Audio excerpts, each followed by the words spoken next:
Sejam muito bem-vindos a mais uma aula do nosso cursinho básico aqui de Smart Money Concept. Nós estamos fazendo uma série de aulas, uma série de conteúdos aqui nós, do projeto Próprio FX, projeto que nasceu aí em conjunto com, com alunos que estão em busca, da virada de chave no mercado de operações no mercado de Forex e mais especificamente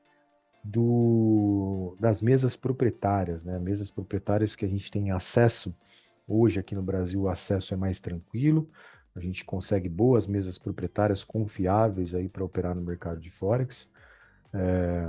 Então a gente tem esse grupo de alunos que está imbuído, né? Que está motivado para fazer as avaliações e passar no processo de avaliação das mesas proprietárias e através desse primeiro passo, começar a escalar os seus ganhos em dólar, né?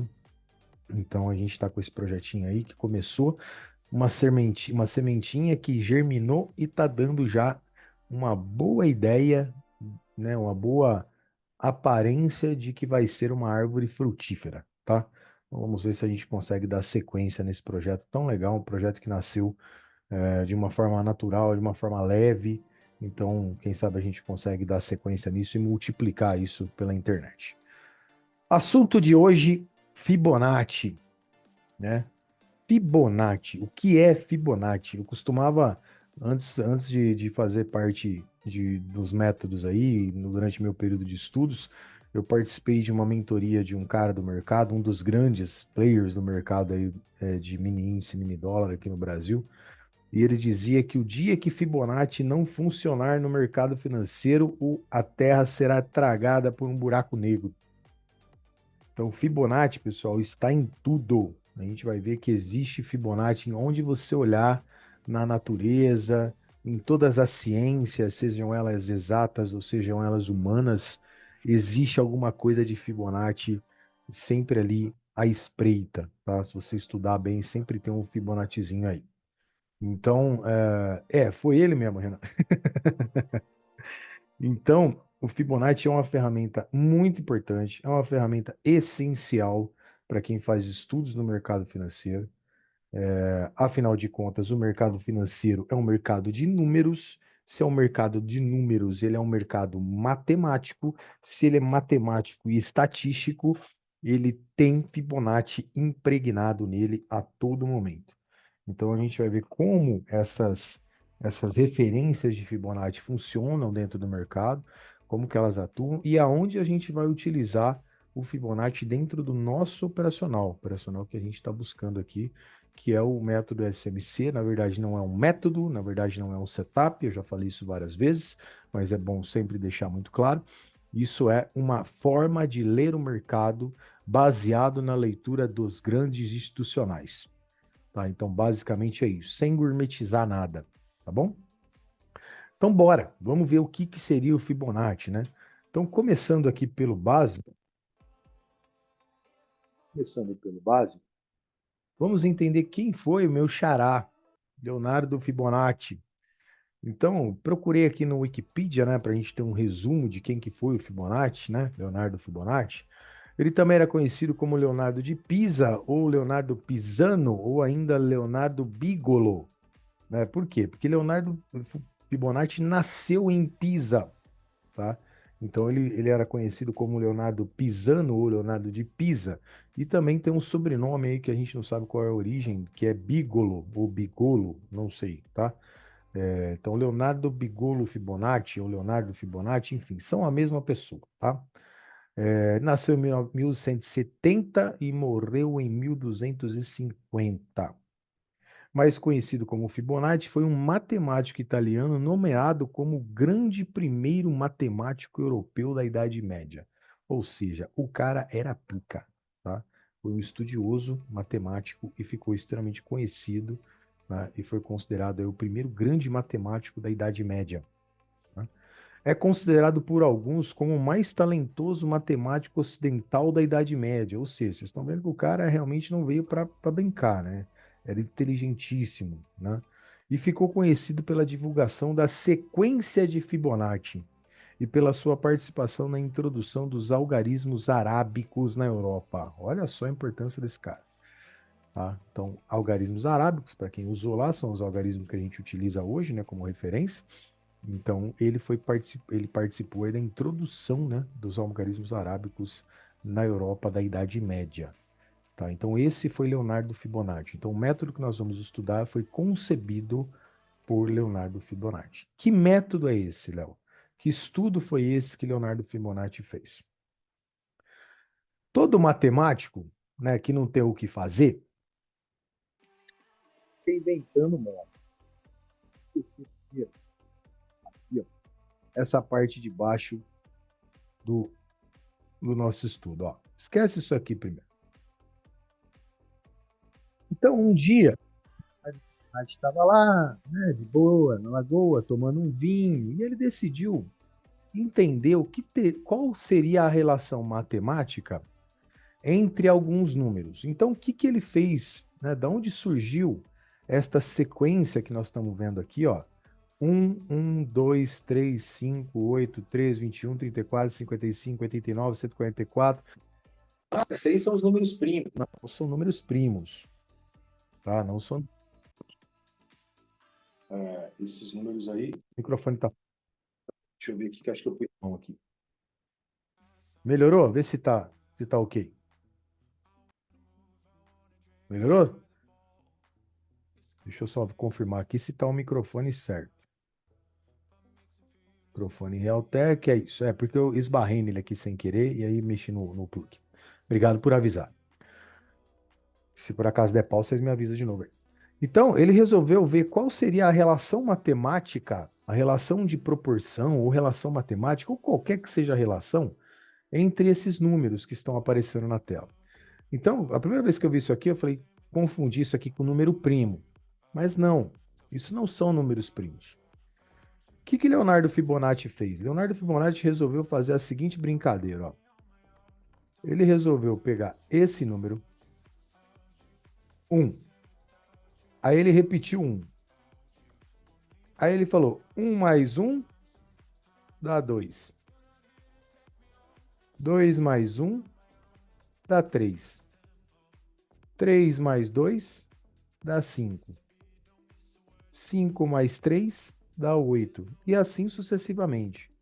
Então ele foi somando o número atual com o número antecessor para ter o número da frente. E aí ele criou essa sequência que ele chamou de Fibonacci.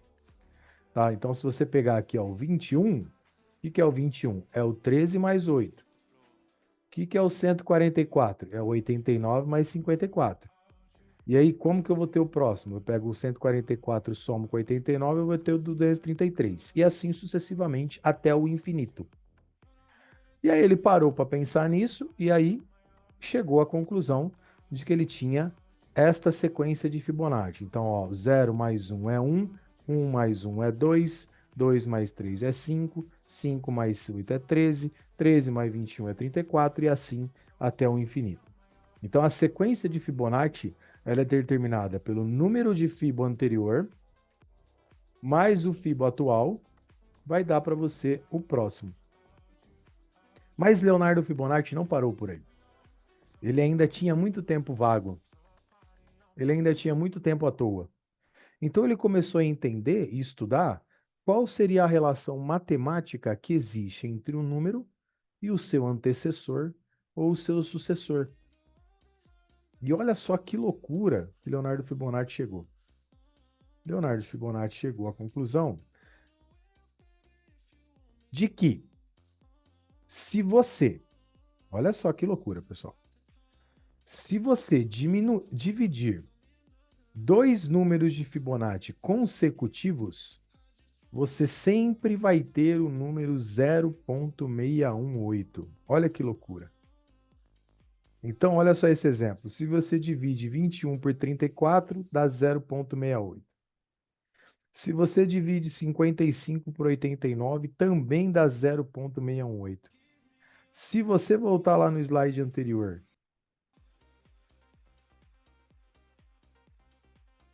Dividir 89 por 144 vai dar 618. Se você dividir 144 por 233, vai dar 0,618. Se você dividir 377 por 610, vai dar 0,618. Olha que loucura que ele chegou. E ele não parou por aí. Ele falou, bom, se eu dividir 2, dá 0,618. E se eu pular 1? Então eu tenho a sequência aqui, ó. Se eu pegar o 8 e ao invés de dividir pelo 13, dividir pelo 21, ou seja, eu pulo 1, o que eu vou ter? Se eu pular 1, eu vou ter sempre 38, 0,382. Então, se eu divido 21 por 55, ou seja, eu pulei o 34, eu tenho 0,382. Se eu divido 55 por 144, ou seja, eu pulei o 89, eu também vou ter 0,382. Olha que loucura. Então, ele percebeu que existia uma relação matemática entre esses dois números, entre os números consecutivos e os números que eu pulava. E aí ele foi além, ele falou, beleza, pulei 1. E se eu pular 2? Então, ao invés de eu pular 1 só, eu vou pular 2. Ele dividiu o 13 pelo 55 e deu 0,236. E aí, ele dividiu o 3 pelo 8, pelo 13, e deu também 0,236. Ele dividiu o 21 pelo 55 e também deu. Ou seja, ele foi pulando 2 e ele percebeu que também existe uma relação matemática sempre fixa, sempre constante. E ele chamou isso de proporções áureas. E isso ajudou a estabelecer os níveis de Fibonacci. Estão entendendo, pessoal? É meio maluco, assim, é fruto da loucura da cabeça de um matemático. Mas ele conseguiu provar matematicamente que existe essa relação entre os números na sequência que ele criou. E por fim, ele chegou que a raiz quadrada de 618 é 78,6. Então ele estabeleceu essa proporção que ele chama de proporção áurea ou proporção de Fibonacci. Léo, e aonde é que a gente vai usar isso no trading? Olha só que loucura. Lá na sua ferramenta, no MetaTrader, ou lá no TradingView, ou no Profit, ou no Black Arrow, enfim, qualquer seja a plataforma que você esteja usando para fazer os seus estudos, você vai ver que existe uma ferramenta que dá para a gente as retrações de Fibonacci. E essas retrações de Fibonacci, a gente vai observar, de acordo com nossos estudos, que elas são respeitadas religiosamente dentro de uma tendência ou dentro de um comportamento de mercado. Então, antes eu coloquei um slide aqui que acabou pulando, mas esses aqui são alguns exemplos, pessoal, das proporções áureas de Fibonacci. Então, ó, vocês já devem ter visto isso aqui em algum lugar, ó.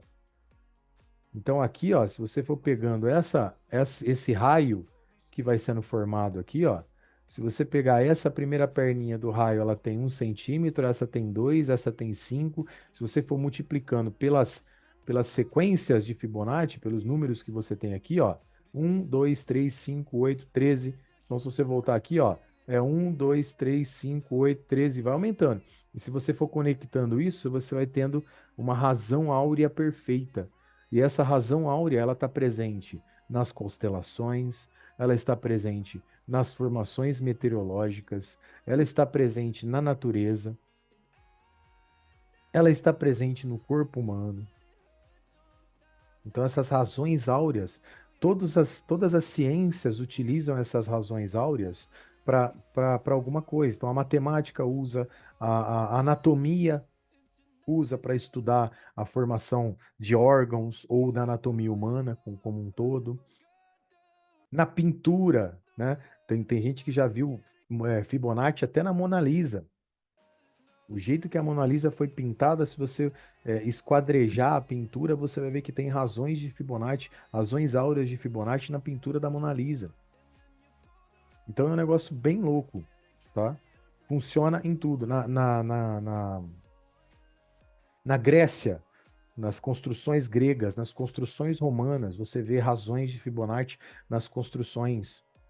Então, assim, é muito louco o negócio. Mas vamos ao que interessa. Aonde é que eu vou utilizar isso, então, Léo? No trade. Veja bem. Por que que o Fibonacci, então, funciona no mercado financeiro? Porque a base de princípios matemáticos do mercado traz ou deixa que a gente aplique níveis de Fibo.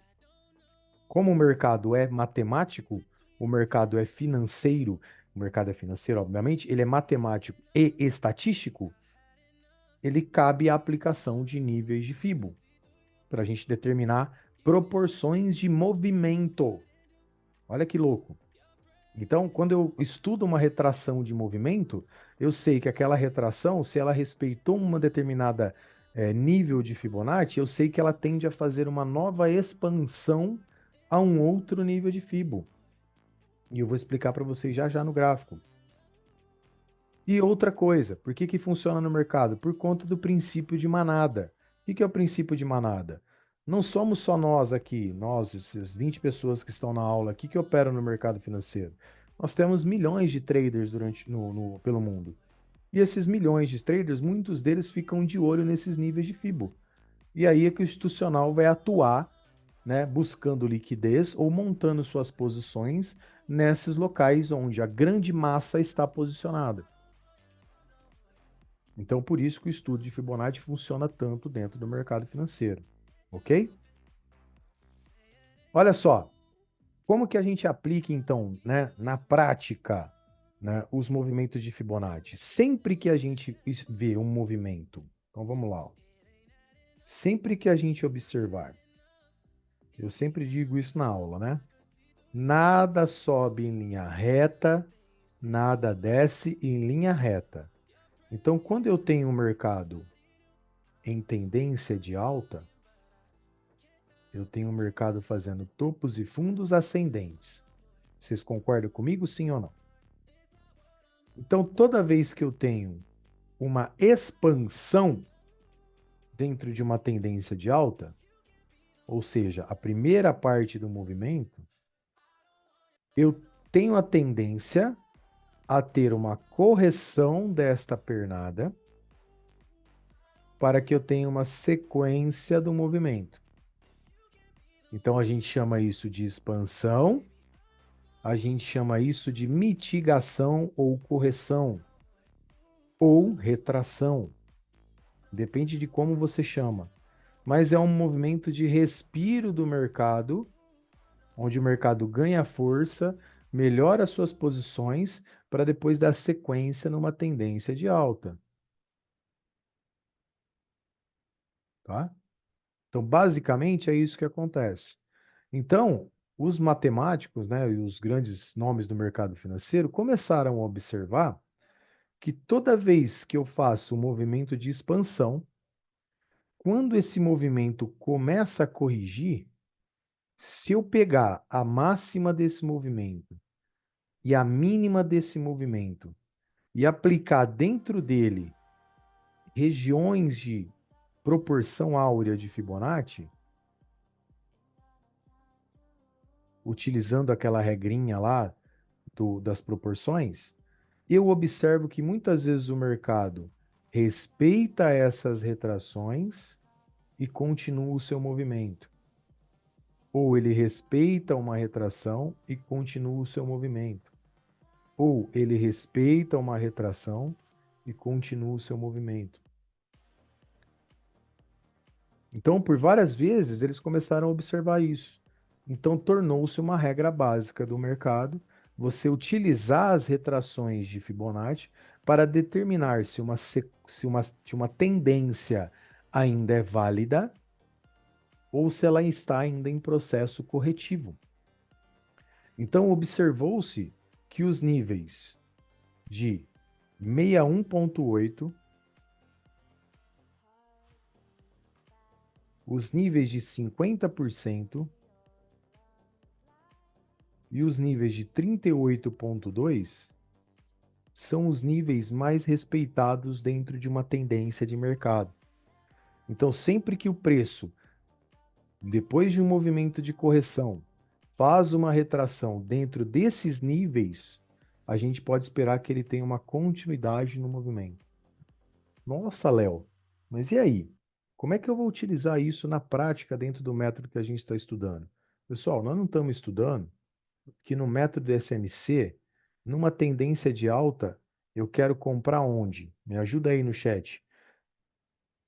Numa tendência de alta dentro do processo do conceito SMC, eu quero comprar na região de prêmio ou eu quero comprar na região de desconto? Justamente. Então, numa tendência de alta, eu sempre vou procurar comprar mais barato. Então, veja que os níveis de 61,8 eles estão alinhados com essa teoria que a gente está estudando. Então, a região de 61,8 ela é um excelente local para eu procurar por quem? Eu vou procurar nessa região os meus order blocks, eu vou procurar nessa região pelos meus fair value gaps. Então, tudo que eu tiver dentro dessa região, abaixo dos 50%, próximo à região de 61,8, eu vou procurar a minha entrada, vou procurar o meu local para fazer as minhas entradas, seja por risk entry ou seja por confirmation. Por quê? Porque elas estão perfeitamente alinhadas à teoria de Fibonacci. Então, dentro de um movimento de alta, eu espero por uma retração. Se essa retração respeitar uma região próxima ao 61,8, eu espero que o movimento continue a sua tendência, ou seja, o grande institucional veio comprar mais barato na tendência de alta para continuar a tendência. E se a gente virar esse gráfico de ponta cabeça, é a mesma coisa na ponta vendedora. Se o gráfico está caindo, se o mercado está caindo, eu vou esperar por uma retração. Essa retração tem que ser, considerando a máxima, a mínima, os 50%. Eu tenho que achar a região próxima do 61,8. Dentro dessa região, eu espero que o preço corrija num order block ou corrija num AFVG e siga o seu movimento de baixa. Então, aqui nesse caso, eu estou comprando na região de prêmio, vendo mais caro, esperando que o preço venha para o fundo. Sensacional, né? Exatamente, Everton. Aí existe peculiaridades de cada ativo. Por exemplo, o ouro respeita muito 50%, o S30 respeita muito 0,79%,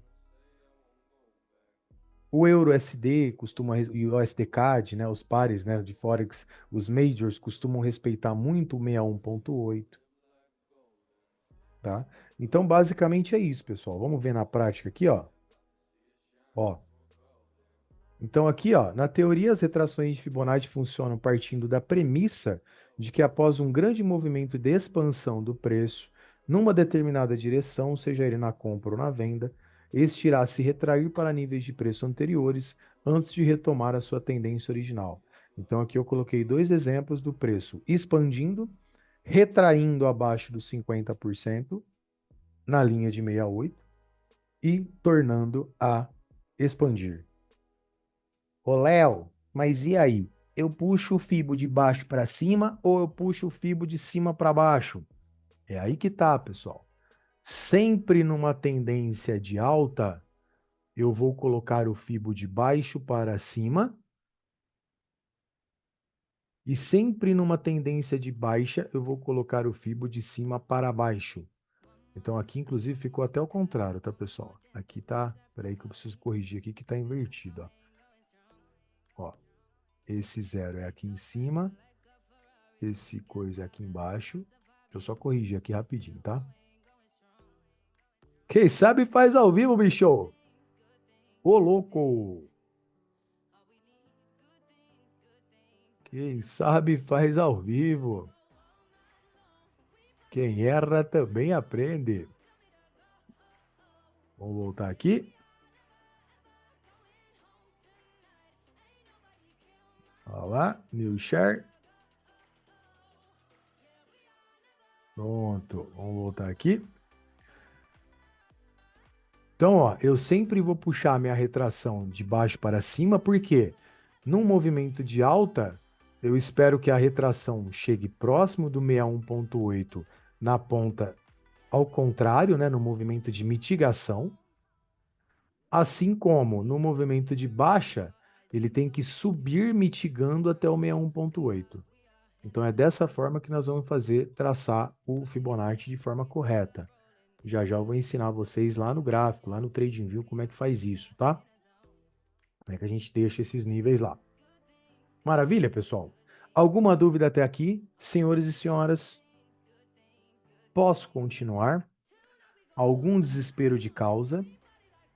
Algum motivo para suicídio coletivo até agora? Ou estão entendendo tudinho aí?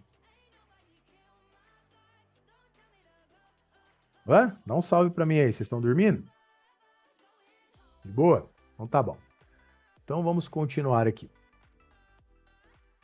Olha só que interessante. Aqui tem uma análise que eu fiz de o quão forte é o pullback, né, para que a gente possa entrar numa operação. Tá? Então, quando o pullback, quando a mitigação, a correção acontece na primeira retração de 38,2, normalmente a gente considera isso como um pullback raso, um pullback fraco. Isso indica que o mercado está em super tendência, ou seja, a tendência de alta aqui, ó, é fortíssima. Ele não está corrigindo. Ele está gerando falso quê? Quando ele rompe sem voltar nos 50%, o que ele faz? False boss. Então, o que acontece? Ele vai gerando liquidez em todos esses fundos aqui, ó. E aí, pessoal, normalmente quando ele gera liquidez em todos esses fundos aqui, o preço quando desce, desce em linha reta, desce de ponta cabeça. Tá? Então, quanto mais rasa é a correção, mais fraco é o pullback, e aí a gente não pode entrar. Aonde que é o melhor local para a gente entrar? No 61. Então, toda vez que o preço vem no 61, existe uma grande possibilidade, a não ser que o mercado flipe, a não ser que ele faça um falso, né? Um falso choque aqui e ele flipe, ele tem uma grande possibilidade, já vou falar sobre ele, Gabriel. Ele tem uma grande possibilidade de romper o topo.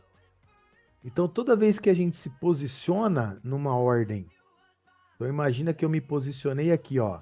Eu entrei comprado aqui, com meu stop aqui. É muito justo e muito prudente, né? Eu tentar buscar o alvo da minha operação aqui nesse topo, ó. Porque toda vez que ele corrige no 61, ele normalmente corrige para voltar para o topo. Então é aí que a gente às vezes consegue pegar operações com risco retorno de 1 para 10, 1 para 15, 1 para 20. Tá? Nós vamos pegar isso? Não!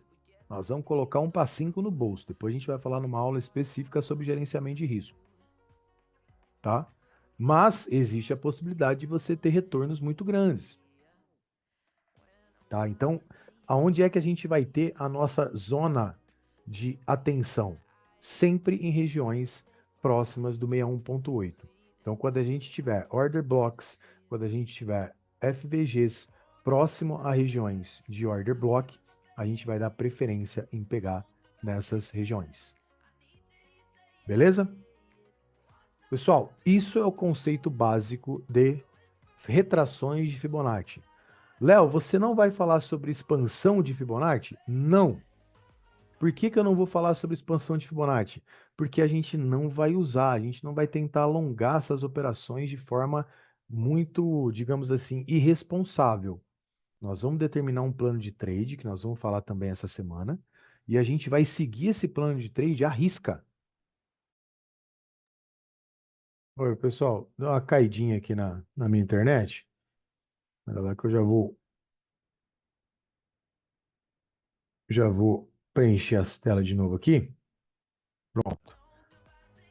Onde é que eu estava antes de cair?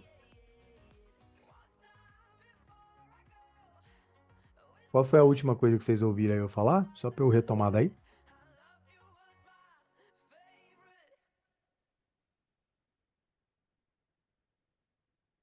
Hum?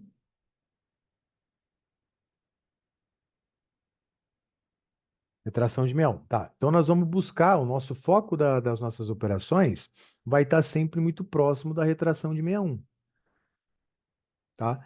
Nós vamos falar sobre expansões? Não, eu não vou falar sobre expansão. Porque o que que seria o foco da nossa operação? É manter o nosso plano de trade e executá-lo. Existe uma forma de você expandir esse movimento? Existe. Então, do mesmo jeito que a gente pode utilizar a retração de Fibonacci para dar o ponto de entrada, a gente poderia, por exemplo, usar essa mesma ferramenta depois que o preço faz a sua correção, projetar o alvo dela uma vez que ela rompe a próxima estrutura. Então, existe uma forma de você usar essas projeções, mas aí você acaba alongando demais o seu trade e não é o nosso objetivo. O nosso objetivo é tentar, pelo menos no início, manter um operacional de 1 para 5.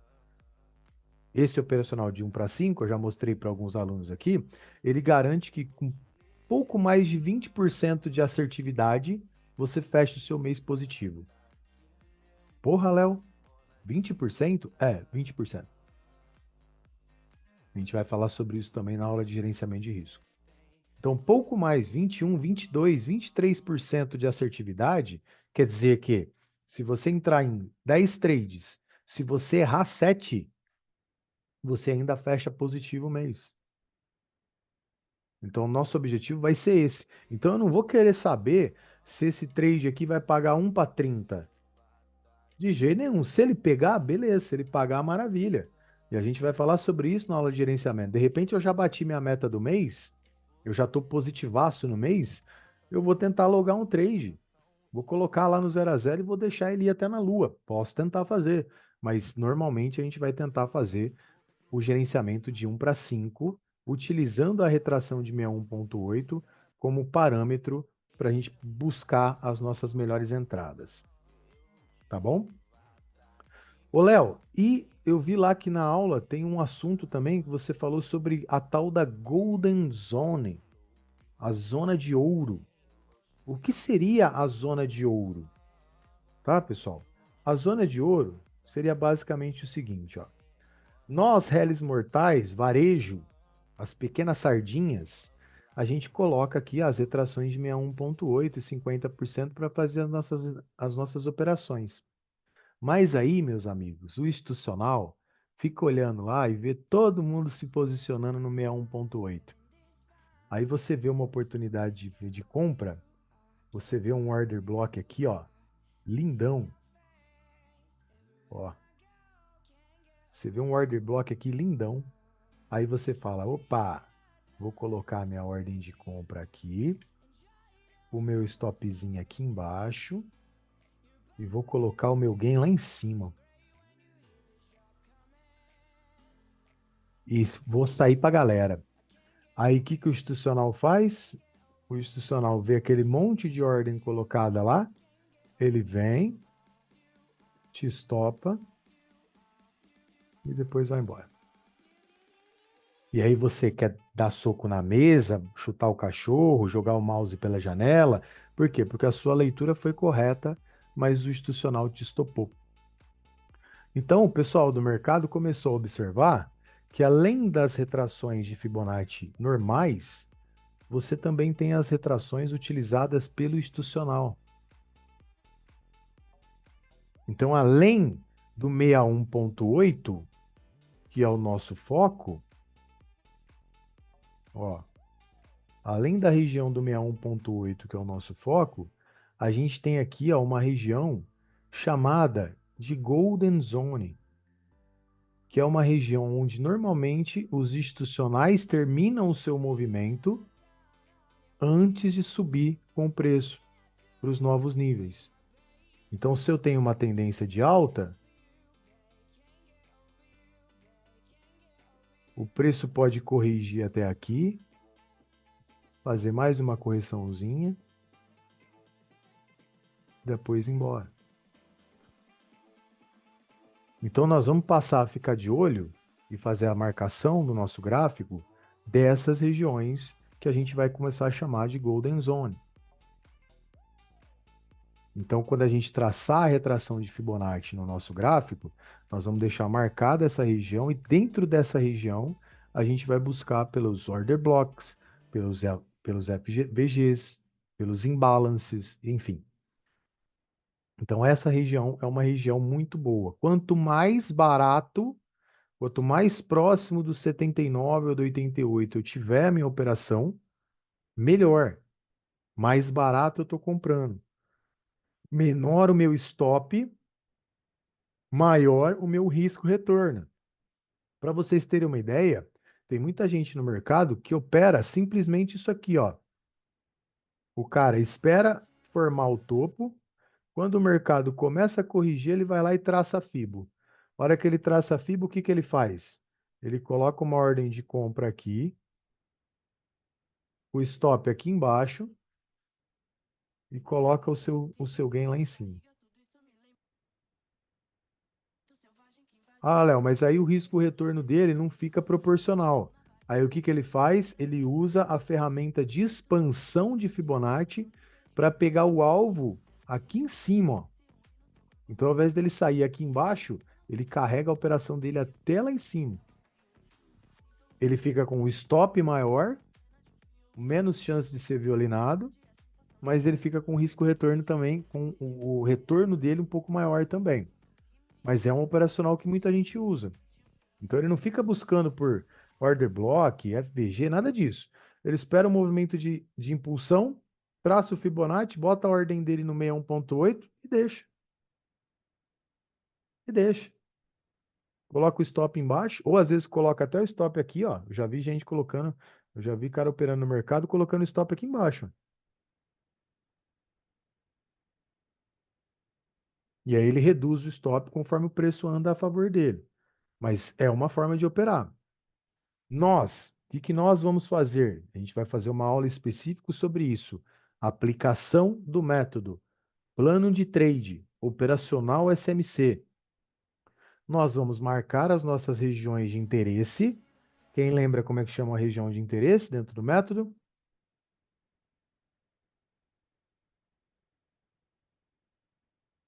Nós vamos marcar os nossos pós.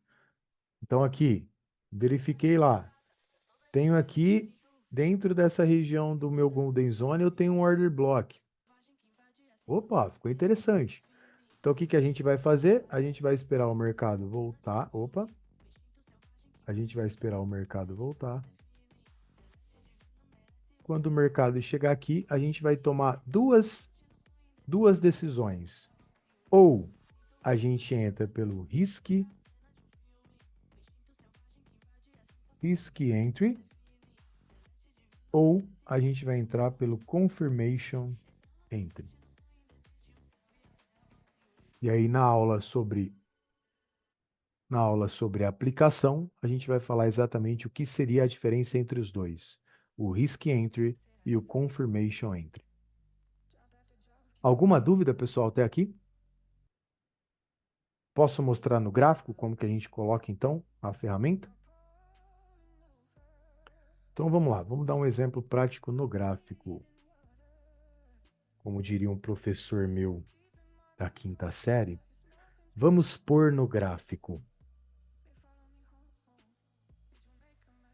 Vamos pôr no gráfico para a gente poder entender.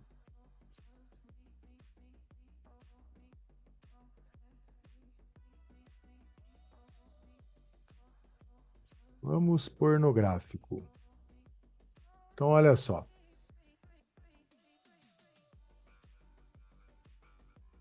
Vamos pegar a última referência que eu tenho aqui no EURUSD, que está mais fácil da gente ver. Então, no EURUSD, A minha referência, a última que eu tenho, depois que ele fez o rompimento dessa região aqui, depois que ele rompeu este boss, ele deixou para mim a última referência. Então, dentro desta referência, ó,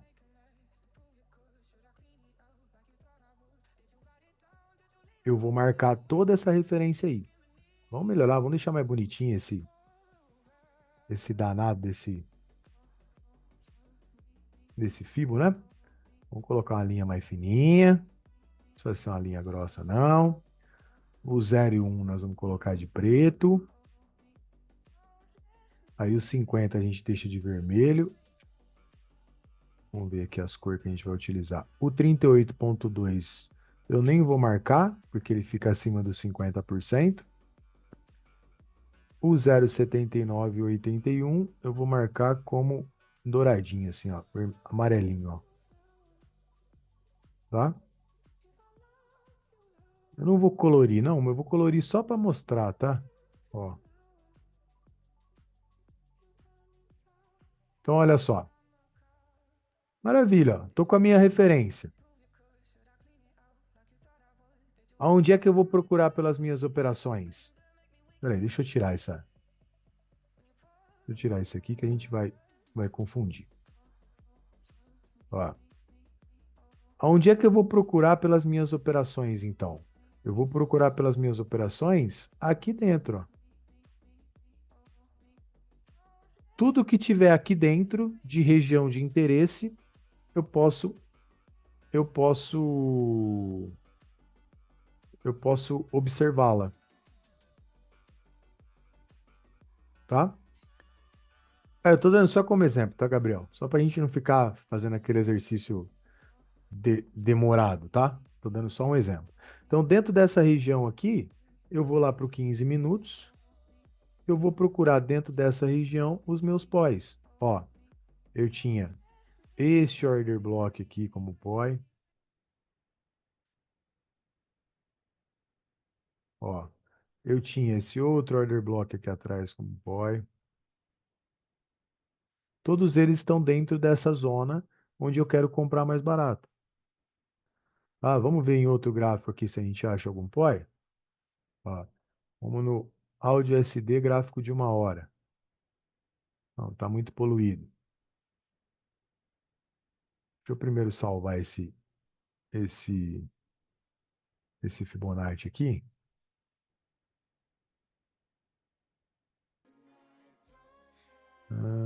Modelo, salvar como.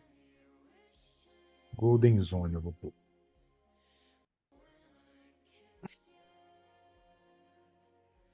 Golden Zone.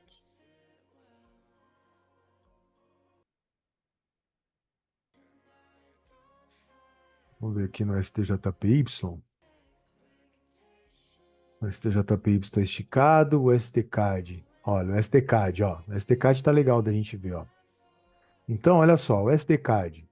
Qual que é a minha principal referência no gráfico de 1 hora? Eu não tenho essa referência aqui embaixo, aqui, ó. Ó. Eu não tenho essa referência aqui. Então, onde é que eu vou procurar as minhas entradas? Nesta região, ó. Nessa regiãozinha aqui, ó. Vou marcar de amarelinho, ó. Vou colocar um amarelinho aqui. Ó.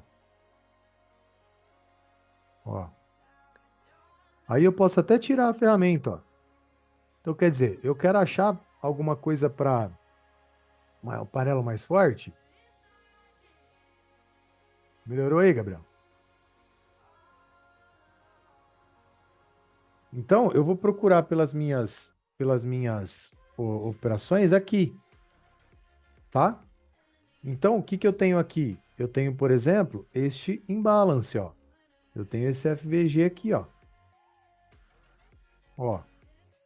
Agora ficou da mesma cor, né? Deixa eu pintar esse FVG de outra cor. Pintar ele de vermelho. Ó. Então, o que que eu vou fazer? Eu vou esperar o preço chegar aqui em cima. Quando ele chegar aqui em cima, eu vou caçar um lugar para vender ele. Por quê? Porque ele está dentro da minha zona de ouro.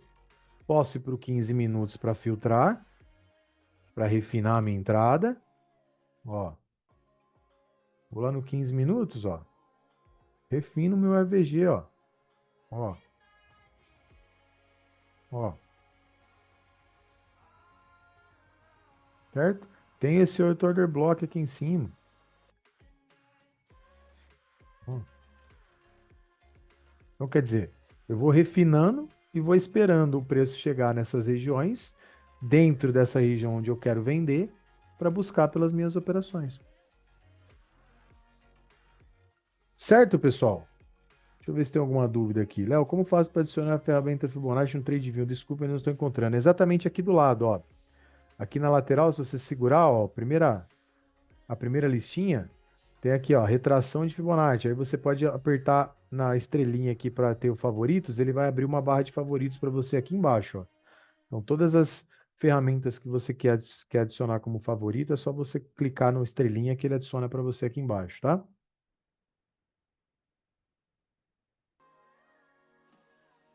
Pode, você pode deixar o Fibo direto, tá? Não tem problema. Quais são os níveis de Fibo, então, que você vai plotar no seu? Sim, sim, pode deixar. Então, quais são os níveis de Fibo, pessoal, que você vai plotar no seu gráfico? Os níveis de Fibo são esses daí, ó. Se você quiser tirar um print da tela ou se você quiser assistir a aula depois e anotar, esses são os níveis que você vai colocar. Do lado de esquerdo são os níveis do TradingView, do lado direito são os níveis do MetaTrader. Tá? E quando você puxar lá a ferramenta do MetaTrader, você tem que abrir a configuração e mexer nos níveis de configuração lá para adicionar esses níveis que a gente vai começar a utilizar dentro dos nossos estudos. Maravilha, pessoal? Então é isso, sem alongar demais, né? Eu queria começar a introduzir, né, essa questão das ferramentas de Fibonacci, das retrações de Fibonacci, pelo menos, né, que é um assunto que, na minha opinião, tem tudo a ver com o mercado financeiro. É necessário você, como trader, estudar essas questões de Fibonacci e a gente vai começar a aplicar isso no nosso dia a dia, dentro do nosso operacional. Tá bom? Vou finalizando a aula por aqui. Vou deixar o chat aberto mais um pouquinho para vocês aqui, para a gente poder tirar dúvida e fazer uma resenha. Beleza? Pessoal, fiquem com Deus e até a próxima aula. Fui.